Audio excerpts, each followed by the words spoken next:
안녕하세요. 느리게 걷는 지혜입니다. 오늘도 당신의 삶에 작지만 깊은 지혜가 스며들기를 바랍니다. 혹시 동창 모임이나 친목 모임에 가서 이런 경험 해보신 적 있으신가요? 별로 자랑하는 말도 안 했는데 사람들이 자꾸 그 사람 얘기에만 집중하고 모임이 끝나고 나서도 그 사람만 계속 생각나는 경우 말입니다. 반대로 겉보기엔 멀쩡한데 왠지 모르게 피하고 싶고 옆에 앉기 싫은 사람도 있죠. 며칠 전 60대 후반 동창 모임에 다녀온 친구가 이런 말을 했습니다. 누구는 아직도 현역처럼 바쁘게 산다 하고, 누구는 벌써 무릎이 안 좋아서 계단도 못 오른다 하면서 한 명씩 돌아가며 안부를 나누는데, 이상하게도 사람들 시선이 자꾸만 한 사람에게 쏠리더라는 겁니다. 그 사람은 자식 자랑도 안 했고 돈 얘기나 건강 자랑도 안 했습니다. 그런데도 다들 그 사람 얘기엔 고개를 끄덕이고 웃고 물어보더라고요. 모임이 끝나고 차 안에서 한 친구가 조용히 말했답니다. 야, 난 진짜 저 사람처럼 나이 들고 싶다. 도대체 그 차이는 뭘까요? 아무것도 말 안 했는데 그 사람은 왜 저렇게 부러운 사람이 됐을까요? 오늘은 먼저 모임에서 사람들이 은근히 피하고 싶어하는 꼴불견 유형들을 살펴보고, 그 다음에 모임에서 가장 부러워하는 사람들의 특징을 자세히 분석해 보겠습니다. 이 차이를 알면 여러분도 사람들에게 존중받고 부러움받는 사람이 될 수 있습니다. 그 차이는 아주 작고 아주 사소하지만 그게 모여 한 사람의 후반전을 완전히 바꿔놓습니다. 모임에는 늘 괜히 멋있어 보이는 사람도 있지만 자꾸만 피하고 싶은 사람도 있는 법이죠. 그렇다면 모임에서 은근히 꼴불견으로 찍히는 사람들, 그 특징은 뭘까요? 제가 실제 사례를 바탕으로 모임에서 피하고 싶은 사람들의 유형을 하나씩 소개해 드리겠습니다. 첫 번째 꼴불견 유형은 돈 자랑하는 사람입니다. 나도 몰랐는데 그 집값이 그렇게 오르더라고. 내가 젊어서 열심히 살아서 그런가. 이 한마디 들으면 속에서 천불이 납니다. 그 사람은 말끝마다 은근슬쩍 나는 뭔가 좀 달라라는 기류를 흘립니다. 요즘 같은 때 주식으로 수익 좀 냈지 뭐. 아, 거긴 작년에 샀어야지, 난 그땐 이미 정리했거든. 내가 젊었을 땐 진짜 미친 듯이 벌었어. 어디 모임에 가도 앉자마자 입에서 나오는 건 부동산, 주식, 법인, 차, 골프장, 끝도 없습니다. 누가 한마디도 안 물었는데도 말이죠. 요즘은 독일차 아니면 허리가 아프더라고. 벤츠도 이제 S로 바꿔야지. 우리 아들 이번에 집 샀는데 사실 내가 도와줬지, 안 도와주면 누가 도와줘. 들으면서 고개는 끄덕이지만 속으로는 다 이럽니다. 또 시작이네. 하버드 비즈니스 리뷰 2019년 연구에서는 사회적 자랑에 대한 실험이 있었습니다. 참가자들에게 세 가지 유형의 대화를 들려줬습니다. 첫 번째, 돈이나 성공을 자랑하는 대화. 두 번째, 평범한 일상 대화. 세 번째, 상대방에게 질문을 던지는 대화. 그 결과 자랑만 한 사람은 매력도, 신뢰도, 다시 만나고 싶은 사람 모두에서 최하점을 받았습니다. 왜일까요? 사람들은 잘난 사람보다 함께 있고 싶은 사람을 원하기 때문입니다. 그런데도 그들은 모릅니다. 자신의 말이 사람을 지치게 하고 상대를 작아지게 만든다는 걸. 부러움은커녕 불쾌함과 피로감만 남습니다. 그리고 진짜 무서운 건 그들이 모임에서 가장 먼저 소외된다는 겁니다. 누구 하나 끊자고 한 건 아닌데 어느새 다들 그 사람만 빼고 연락합니다. 모임이 생겨도 쟤만 안 오면 다행이지. 이런 분위기가 자연스럽게 만들어집니다. 돈 자랑은 결코 관계를 키우지 않습니다. 대화의 무게를 한쪽으로만 기울게 할 뿐입니다. 진짜 부러운 사람은요, 돈 얘기를 하지 않아도 그 사람의 태도에서 여유와 품이 느껴지는 사람입니다. 두 번째 유형은 자식 자랑하는 사람입니다. 우리 아들은요, 원래부터 머리가 좋았어요. 며느리가 나한테는 절대 말대꾸 안 해요. 딸이 이번에 대기업 들어갔는데 솔직히 그 회사에서도 운 좋았던 거지. 이제 그만 좀 하셔도 됩니다. 모임에 앉아 밥 한 숟갈 뜨기도 전에 우리 애로 시작해서 후식 나올 때까지 자식의 학력, 연봉, 차, 집, 인성까지 풀옵션으로 나오는 분. 그 말 듣고 있는 사람들 표정은 좋겠다가 아니라 속으로 제발 좀 하고 있습니다. 이런 분들의 특징이 있습니다. 첫째, 대화 주제가 뭔지 상관없습니다. 어떻게든 자식 얘기로 끌고 갑니다. 둘째, 본인 이야기는 거의 하지 않습니다. 자식 자랑이 곧 자기 자존심이 되어버린 겁니다. 며칠 전 지인 모임에서 박 씨 아주머니가 앉자마자 말했습니다. 우리 아들이 이번에 전무 달았잖아요. 그것도 삼성전자예요. 요즘엔 아무리 능력이 좋아도 성실함이 있어야죠. 걔는 어릴 때부터 다 계획이 있었어. 그 얘기가 끝나자 옆에서 조용히 밥 먹던 민정 씨가 숟가락을 내려놓고 조용히 한마디 했습니다. 그런 얘기 들으면 우리 애가 잘 지내는지도 갑자기 헷갈려요. 그게 핵심입니다. 자식 자랑은 타인의 자식과 비교하게 만들고 결국 부모 자신을 작아지게 만듭니다. 더 무서운 건 이런 사람일수록 누구보다 비교에 예민하다는 겁니다. 어머, 그 집에는 아직도 결혼 안 했어요. 공무원이면 괜찮죠, 안정적이니까. 요즘은 애들이 다 그렇게 해요. 근데 우리는 좀 다르더라고. 이 말들 안에는 수십 겹이 뾰족한 비교와 은근한 깎아내림이 들어 있습니다. 2020년 미국 심리학회 보고에 따르면 자신의 자녀를 자주 자랑하는 부모는 타인의 평가에 민감하고 자존감이 불안정할 확률이 높다고 합니다. 그 자랑은 사실 내 자식 괜찮죠라는 확인 요청일지도 모릅니다. 그런데 그 말을 들은 사람들은 이렇게 느낍니다. 나는 그냥 조용히 살고 싶은데 우리 애까지 평가받는 기분이야. 괜히 불편해. 그리고 그렇게 생각한 사람들은 다음 모임에서 그 사람 옆에 앉지 않습니다. 자식 자랑은 한두 번이면 축하고 세 번부터는 피곤함입니다. 진짜 멋진 부모는요, 자식 얘기를 안 해서 멋진 게 아닙니다. 자식 얘기를 할 줄 아는 선이 있기 때문에 듣는 사람도 편안해지는 겁니다. 세 번째 유형은 지인 자랑하는 사람입니다. 이 유형은 더 교묘합니다. 겉으로는 자기 자랑을 하지 않습니다. 대신 내가 아는 사람을 앞세웁니다. 내 친구 남편이 검사인데 그러더라. 우리 조카가 서울대인데 그쪽은 요즘 분위기가 또 달라. 그거 아내 지인이 거기 본부장이야. 내가 한마디만 하면 돼. 자신의 실력이 아니라 누구랑 친하다. 어디 줄이 있다. 나는 사람발이 있다. 이걸로 자신을 포장하는 사람입니다. 그 말의 의도는 분명합니다. 나 만만한 사람 아니야. 근데요, 듣는 사람은 이렇게 느낍니다. 그 사람은 대단한데 당신은 대체 뭐죠? 이런 분들은 대화 중에도 지인 얘기를 자꾸 끌고 들어옵니다. 이번에 백신도 우리 병원장님이 먼저 전화 주셔서 맞은 거야. 어제는 시의원한테 전화가 와서 뭐 도와달라고 하더라니까. 우리 동서가 구청에 있어서 그런 건 그냥 한 번 얘기하면 돼. 그 말 끝에 남는 건 우와 대단하다가 아니라 아 피곤하겠다입니다. 지인 자랑의 본질은 결국 나는 줄 잘 선 사람이다. 나는 어디서든 쉽게 안 당할 사람이다는 메시지를 주고 싶은 겁니다.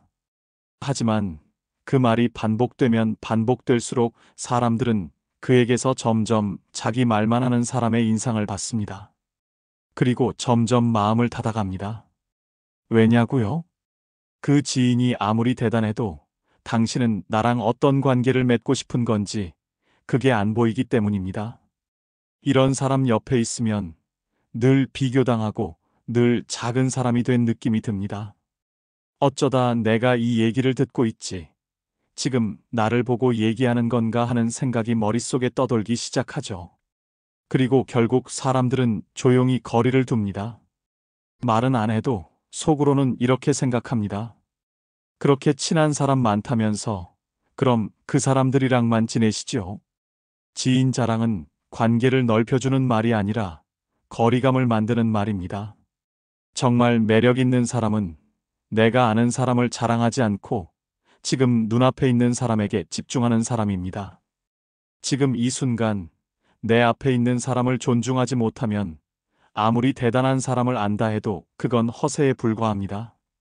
네 번째 꼴불견 유형은 건강 자랑하는 사람입니다. 건강한 것은 분명 부러운 일이지만 그것을 자랑으로 사용하면 이야기가 달라집니다. 나는 약 하나도 안 먹어.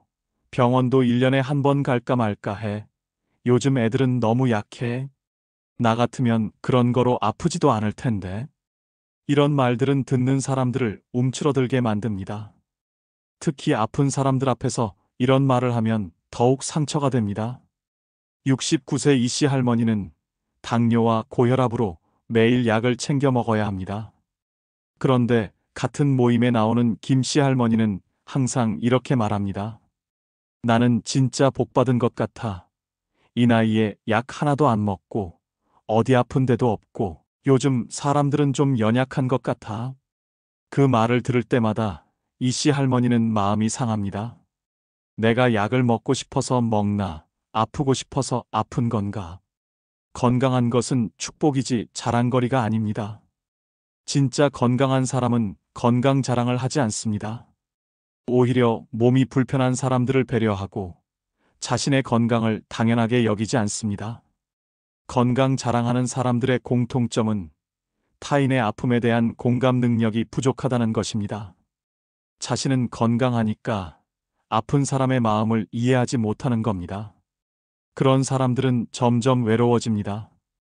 나이가 들면서 주변에 아픈 사람들이 많아지는데 그들과 공감대를 형성하지 못하기 때문입니다. 다섯 번째는 과거 자랑하는 사람입니다. 내가 젊었을 때는 말이야. 우리 때는 그런 게 아니었어. 요즘 애들은 몰라. 그때는 정말 대단했지. 과거의 영광에만 머물러 있는 사람들입니다. 젊었을 때 잘 나갔던 이야기, 옛날에 성공했던 이야기만 반복합니다. 하지만 듣는 사람들은 지겹습니다.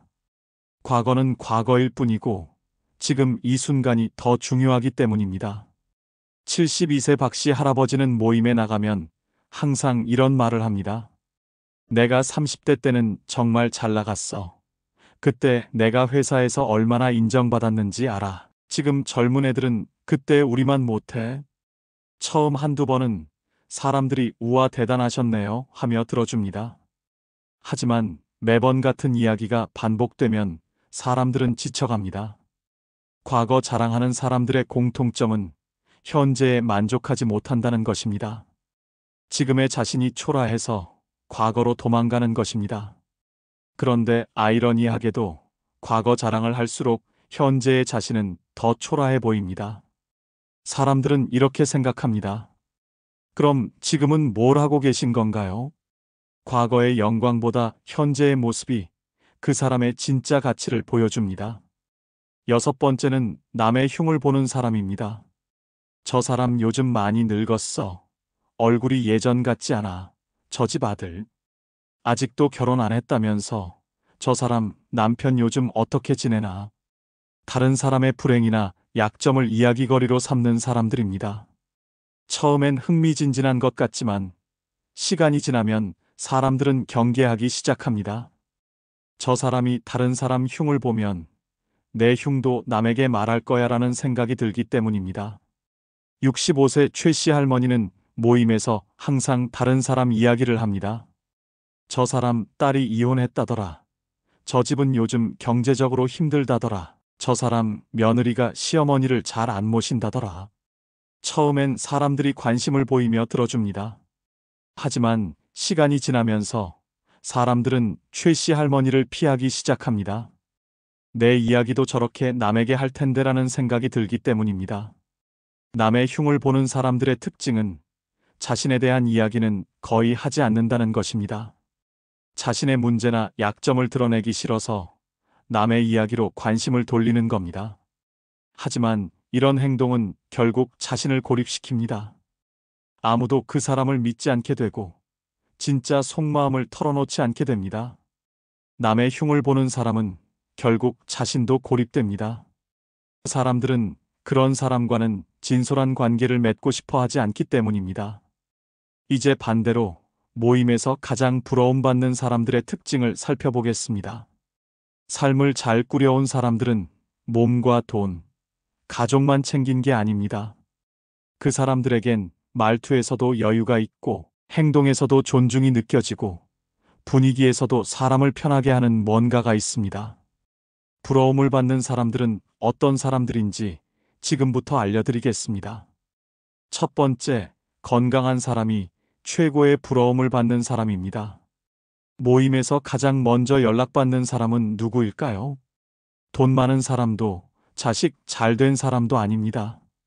바로 건강해 보이는 사람입니다. 68세 김영자 씨는 하루에 약을 8개나 먹으며 이렇게 말했습니다. 나보다 돈 많은 사람은 부럽지 않지만 아침에 일어나서 몸 안 쑤시고 버스 한 번에 타고 장 보러 다니는 사람이 너무 부러워진다고 말입니다. 무릎, 혈압, 당뇨, 고지혈증으로 한 번 감기 걸리면 꼭 병원 2번은 더 가야 하고 걸을 때마다 계단이 무섭다고 합니다. 친구들이 다 같이 단풍놀이 가자고 해도 난 그냥 사진만 보내달라고 할 정도입니다. 그런데 같은 모임의 박금자 씨는 새벽 6시에 나가서 공원 2바퀴를 걷고 온다고 했습니다. 걷고 나면 속도 뚫리는 것 같고 밥도 더 잘 넘어가고 하루가 다르다고 말했습니다. 그 순간 모임 분위기가 확 달라졌습니다. 누구 하나 박금자 씨한테 자식은 뭐 하냐고 묻지 않았고 요즘 돈은 괜찮냐고 묻지도 않았습니다. 그저 다들 이렇게 말했습니다. 언니는 진짜 멋있다. 언니처럼만 늙고 싶어. 하버드 대학교 의과대학 연구에 따르면 노년기 삶의 만족도를 결정하는 가장 큰 변수는 신체 기능의 독립성이라고 합니다. 걷고, 씻고, 움직이고, 먹고, 대화하는 것을 스스로 할 수 있느냐 아니면 누군가에게 의존해야 하느냐, 그 한 끗 차이가 존중받는 노년과 안쓰러운 노년을 가릅니다. 프랑스 철학자 몽테뉴는 이렇게 말했습니다. 육체의 노쇠는 영혼을 뒤흔든다고 말입니다. 몸이 지탱하지 못하면 마음도 무너진다는 뜻입니다.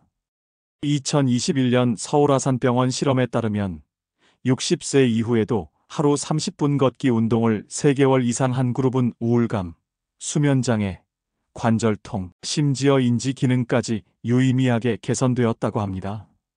근육은 나이 들어서도 만들어지고 혈관은 지금부터라도 회복할 수 있습니다. 그리고 무엇보다 건강은 자존심입니다. 아프다는 말 한마디 안 해도 허리 펴고 걷는 그 뒷모습 하나로 사람들이 대하는 태도가 달라집니다. 건강한 사람은 자랑하지 않아도 중심에 서고 몸을 가꾸는 사람은 말하지 않아도 품이 생깁니다. 건강은 늦게 시작해도 이자는 쌓입니다. 두 번째, 자기 돈을 당당하게 쓰는 사람입니다. 정씨 할머니는 남편이 공무원 출신이라 연금이 꽤 나옵니다. 생활비 걱정은 없고 명절마다 자식들 용돈도 챙겨주고 손주 생일이면 옷도 사줍니다. 근데요, 정작 본인은 카페 가서 커피 한 잔도 쉽게 못 사 마십니다. 5,000원짜리 커피가 그렇게 비싼 줄은 몰랐어. 남편 눈치가 보여. 내가 돈이 없잖아. 정씨 할머니는 평생 전업주부로 살았습니다. 30대부터 60대 중반까지 남편 뒷바라지하고 자식 셋 키우느라 자기 명의 통장 하나 없이 살아왔죠. 지금도 용돈 받으려면 나 요즘 속옷이 낡았어. 이 말부터 꺼내야 합니다. 그 사람이 나쁜 건 아니야. 근데 매달 손 벌리는 느낌, 그게 너무 창피하고 속상해요. 그런데요, 같은 모임에 나오는 강씨 할머니는 그렇게 부유하지 않습니다. 한때 동네 옷가게에서 일했고 지금은 어린이집에서 주 3일 급식 도우미로 일합니다. 월급 70만 원. 그런데도 그분은 말합니다. 그 돈이면 충분해요. 이건 내 돈이잖아요. 돈의 액수가 아니라 그걸 쓰는 태도에서 삶의 무게가 갈립니다. 그 같은 70만 원이라도 누구는 쓸 때 숨 죽이고 눈치 보며 쓰고 누구는 쓸 때 어깨 펴고 웃으면서 씁니다. 서울대 노년학 연구소 보고서에 따르면 65세 이상 노인의 자존감은 경제 수준보다 경제적 통제력과 더 밀접한 관련이 있다고 합니다. 쉽게 말해 내가 버는 돈, 내가 쓰는 돈이 있어야 사람이 작아지지 않습니다. 심리학자 에리히 프롬은 이렇게 말했습니다. 소유가 자유를 만든다고 착각하지만 진짜 자유는 내가 그것을 선택할 수 있을 때 생긴다고 말입니다. 정씨 할머니는 소유는 했지만 선택권이 없었습니다. 강씨 할머니는 많이 가진 건 아니지만 쓰는 권리는 자기 손에 있습니다. 돈이 있느냐 없느냐보다 돈을 어떤 감정과 연결시켜 왔느냐가 노년의 삶을 결정합니다. 노후의 자존감은 수입이 아니라 주도권에서 나옵니다. 세 번째 특징은 가족과 적당한 거리를 두면서도 따뜻한 관계를 유지하는 사람입니다. 정말 많은 분들이 가장 늦게, 가장 깊이 후회하는 게 있습니다. 바로 가족에게 모든 걸 주었는데 정작 나는 외롭다는 현실입니다. 정씨 할머니는 교사로 30년 넘게 일했습니다. 월급 대부분을 자녀 교육비에 썼고 명문대 보내려고 과외만 한 달에 수백씩, 결혼할 때는 자식들 집까지 마련해 줬습니다. 그때는 그게 당연한 줄 알았대요. 나는 없어도 되니까 애들만 잘 되면 됐지. 근데 지금은요. 큰딸은 미국에 있고 아들은 지방에서 바빠서 전화도 잘 못하고 작은 딸은 육아하느라 정신이 없습니다. 명절에나 잠깐 보는 게 전부예요. 전화도 내가 먼저 해야 받아요. 아픈 얘기는 안 하게 돼요. 괜히 말 꺼냈다가 더 부담될까봐. 그 말 끝에 정씨 할머니가 조용히 덧붙였습니다. 나는 그냥 너무 모든 걸 줘버린 게 아닐까 싶어요. 내 마음도 시간도 돈도 내 인생도. 그러다 보니 지금은 나한테 남은 게 없어요. 반대로요. 같은 복지관에 다니는 윤 씨 할머니와 최 씨 할아버지 부부는 자식들을 대학까지만 도와주고 그 이후엔 스스로 서도록 했습니다. 우리는 처음부터 자식은 잠시 맡은 인연이라 생각했어요. 너무 오래 붙잡고 있으면 애도 힘들고 나도 힘들어요. 이 부부는 자식한테 너무 의존하지 않으려고 오히려 더 부부만의 시간을 보내는데 집중했습니다. 매주 토요일은 둘만의 날 영화도 보고 텃밭도 가꾸고 일주일에 한 번은 꼭 손잡고 동네 한 바퀴 걷습니다. 그리고 놀라운 건요. 이런 부모를 자식들이 더 자주 찾는다는 겁니다. 엄마 아빠가 우리 없이도 잘 지내니까 안심이 돼요. 그래서 더 연락하게 돼요. 서울대 노년사회학 연구에 따르면 노년기 삶의 만족도에 가장 큰 영향을 주는 건 자녀와의 관계가 아니라 배우자와의 관계라고 합니다. 같이 밥 먹고 이야기 나누고 함께 있는 시간이 많은 사람이 삶의 외로움을 덜 느끼고 정서적 안정도 훨씬 높다고 해요. 모든 걸 주었는데 외로운 사람은 자기 마음을 끝까지 남에게 걸었던 사람입니다. 적당한 거리를 두고 스스로도 자립한 사람은 오히려 자식과 더 가까워집니다. 가족에게 사랑을 주는 일, 그건 나 자신을 챙기는 일과 반드시 함께 가야 합니다. 네 번째, 말 한마디에 품격이 있는 사람입니다. 바로 말투에서 품격이 느껴지는 사람입니다. 정씨 할머니는 모임에 가면 항상 먼저 연락을 받습니다. 같이 가자고, 자리가 비었다고 언제나 찾는 사람이 많아요. 그런데요, 그 모임에 늘 나오는 또 한 사람이 있습니다. 겉으로 보면 깔끔하게 입고 말도 예의 있게 합니다. 근데요, 사람들이 그 사람 옆엔 잘 앉지 않아요. 왜일까요? 정말 이상하게도 말로는 늘 잘해요. 아휴, 그런 일도 하셨어요. 진짜 대단하시네요. 아이고, 이 나이에 그 정도면 잘 지내시는 거죠. 그런데 듣고 나면 왠지 기분이 안 좋습니다. 칭찬을 들은 것 같은데 묘하게 기분이 상해요. 그 사람은 말을 할 때 항상 위에서 내려다보는 톤이 있습니다. 말투는 공손한데 표정은 빈정거리듯 웃고 시선은 사람을 제듯 봅니다. 그리고 대화할 때는 상대가 하는 말보다 자기 할 말을 더 중요하게 생각하죠. 그래서 사람들은요, 겉으로는 웃지만 속으로는 피하게 됩니다. 괜히 기분 나빠질까봐 한마디 하면 또 뭐라 할 것 같아서 말 돌려서 지적하잖아. 반대로 민정 씨는 말수가 많지 않습니다. 자기 자랑도 안 하고 딱히 눈에 띄지도 않아요. 근데 누구든 속상한 일이 생기면 먼저 떠오르는 사람이 바로 민정 씨입니다. 왜냐고요? 이 사람은 들을 줄 알거든요. 중간에 끊지 않고 판단하지 않고 고개 끄덕이며 가만히 들어줍니다. 그리고 꼭 마지막에 한마디만 조용히 건넵니다. 그럴 수 있죠. 그 마음 이해돼요. 사람들은 그 말에 울컥합니다. 칭찬보다 위로, 조언보다 공감. 이게 사람을 오래 곁에 두고 싶게 만드는 태도입니다. 한 심리 실험에서 낯선 사람과 10분간 대화를 나눈 뒤 서로를 평가하게 했습니다. 그런데 말을 많이 한 사람이 아니라 상대의 말을 더 많이 끌어낸 사람이 더 매력적이고 다시 만나고 싶은 사람으로 평가됐습니다. 사람들은요, 잘 말하는 사람보다 잘 들어주는 사람을 기억합니다. 결국 부러운 사람은 말이 예쁜 사람이 아니라 마음이 편한 사람입니다. 말이 공손하다고 품격 있는 건 아닙니다. 표정, 말투, 말의 방향 속에 그 사람의 본성이 드러납니다.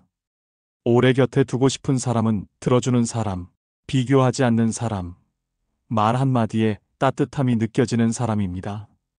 다섯 번째 특징은 하루를 자신만의 리듬으로 채워가는 사람입니다. 어떤 사람은 하루를 버티듯 살아가고 어떤 사람은 하루를 자신만의 리듬으로 채워갑니다. 그 차이에서 노년의 품격과 에너지가 완전히 달라집니다. 72세 유씨 할아버지는요, 아침 8시에 일어나서 신문을 보고 TV를 켜고 점심을 먹고 또 TV를 봅니다. 오후엔 스마트폰만 만지작거리다가 어느새 저녁이고 하루가 그렇게 지나갑니다. 시간이 너무 안 가요. 하루가 1년 같아요. 몸도 찌부둥하고 사실 내가 아픈 건지 심심한 건지 저도 잘 모르겠어요.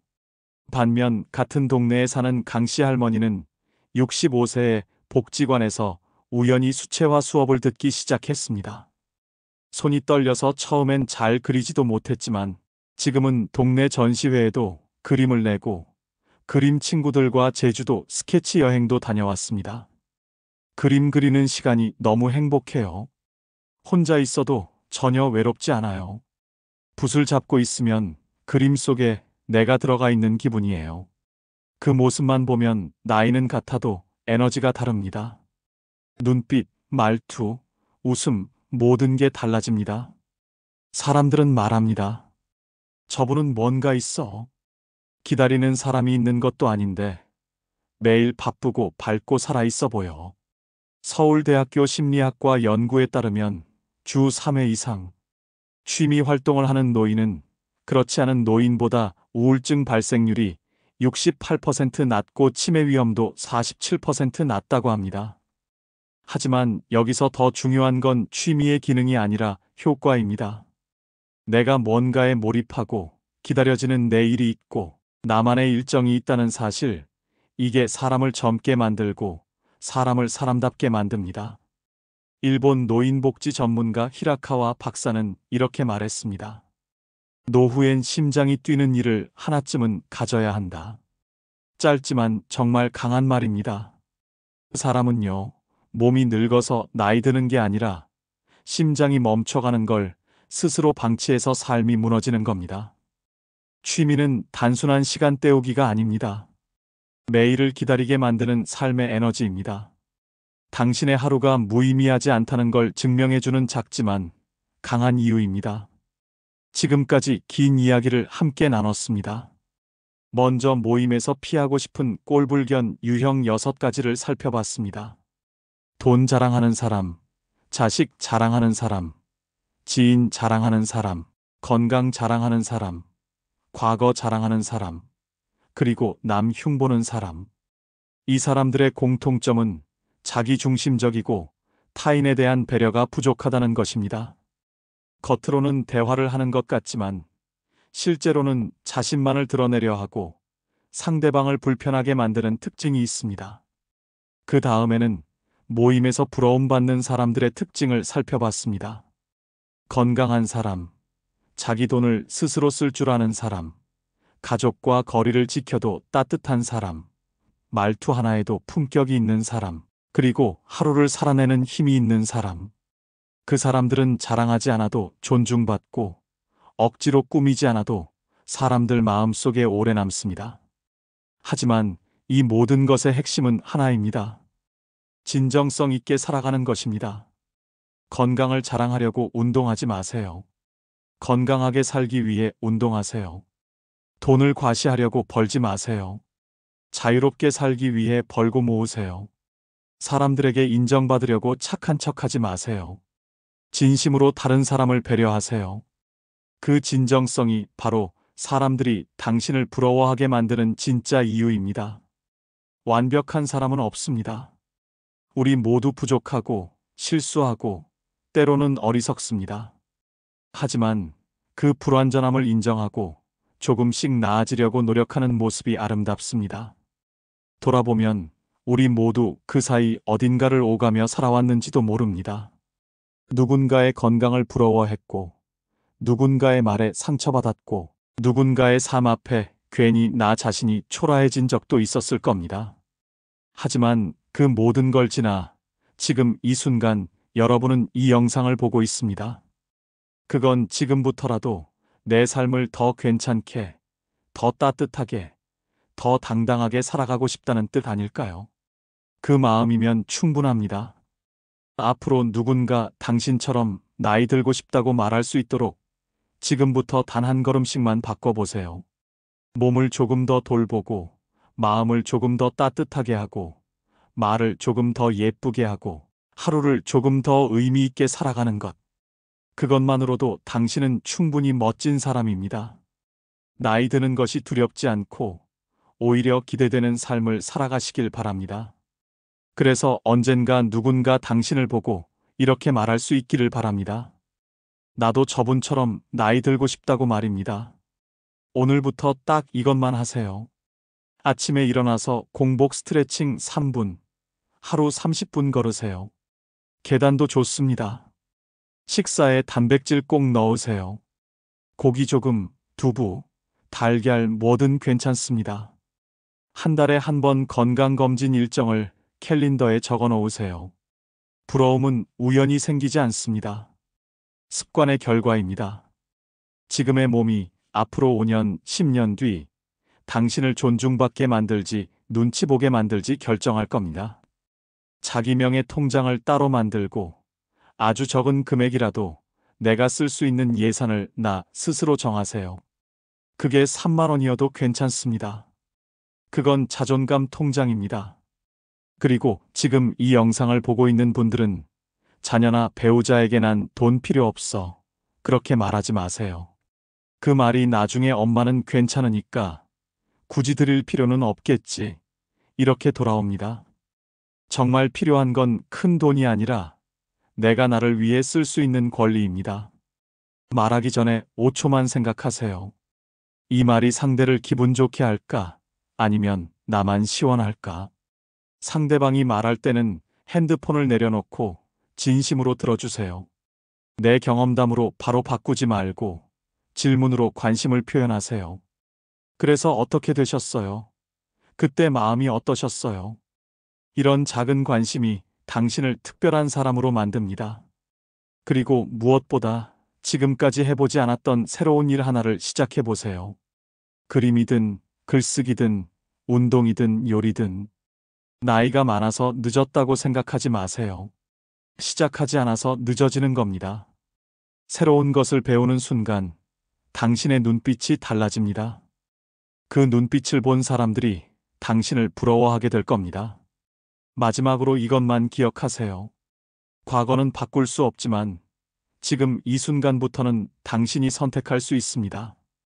매일 아침 거울을 보며 스스로에게 물어보세요. 오늘 나는 어떤 사람이 될까? 누군가에게 피하고 싶은 사람이 될까? 아니면 만나고 싶은 사람이 될까? 그 선택이 당신의 하루를 만들고 그 하루가 모여 당신의 인생을 만듭니다. 인생의 후반전, 이제부터가 진짜 시작입니다. 지금까지 쌓아온 경험과 지혜를 바탕으로 더 깊이 있고 더 아름다운 사람이 되어가는 시간입니다. 완벽하지 않아도 괜찮습니다. 꾸준하기만 하면 됩니다. 작은 변화들이 모여 큰 변화를 만들고 그 변화가 당신을 존경받는 어른으로 만들어갈 겁니다. 끝까지 함께 해주셔서 감사합니다. 지금 이 순간부터 당신의 삶이 조용히 빛나기 시작하길 바랍니다. 당신이 모임에서 가장 부러워하는 그 사람이 되시길. 그래서 누군가 당신을 보며 나도 저분처럼 나이 들고 싶다고 말할 수 있기를 진심으로 바랍니다. 오늘 영상을 보며 여러분은 어떤 생각이 드셨나요?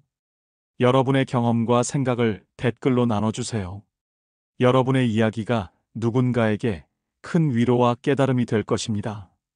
오늘 영상이 도움이 되셨다면 소중한 분들께 공유해 주시고 구독과 좋아요로 응원해 주세요. 여러분과의 소중한 연결이 저에게 큰 힘이 됩니다. 오늘도 행복한 하루 되세요. 감사합니다.